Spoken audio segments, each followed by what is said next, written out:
Hi guys, welcome back to the Drive Life channel. In today's video we're going to be showing you how to replace the cabin filter in your 906 Mercedes Sprinter. It's one of the easiest cabin filters I've ever changed. It will only take me a few minutes and it's definitely not something you should be paying the dealer to do.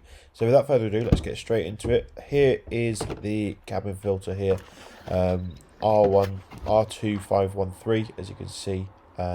And I'll show you the part number now. Just pause it there so you can get the part number. Going for a Bosch filter, activated carbon. It meets all the specs and it is sort of the recommended. You can get Man and Marley as well, which I think is in this van already. But yeah. So all you need to do is pop the bonnet. You don't need any special tools at all. And we'll go around to the front. Obviously, open the bonnet up. Now as you open the bonnet, you'll see the cabin filter on your right hand side here, and you'll see it's just held in by two clips. We're just going to reach in, push it down and pull it out. Nice and simple to do, and you can see this one definitely needed doing. It's got all sorts of detritus caught up in it. As we turn this filter around, you can see that it's a Marley filter. You'll notice there's an airflow direction indicator as well. So that was all installed properly, but I'm not sure when it was last replaced. Previous owner told me they'd done it, but clearly it hadn't been done very recently.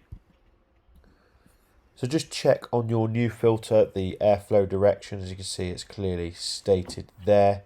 So I'm going to make sure that we have our filter the right way around and then push it into place. The new filter, because it's brand new, it's quite rigid, might be quite difficult to get into place, but it just pushes in and makes sure it's underneath those clips there. And I just like to make sure that everything is sorted, so I took it out just to make sure it was seated properly in the bottom as well, and then made it fit underneath. Like I said, because it's a brand new filter, they can be a bit rigid and a bit fiddly, but you can see just how easy this job is. No tools or anything needed whatsoever. So thanks for watching. Don't forget to like, comment and subscribe. All you need to do now is close the bonnet and you are done. Just make sure that you recycle your old filter. You can put it back in the packaging and put it in your recycling bin and it will be sorted. So yeah, see you in the next one. Cheers.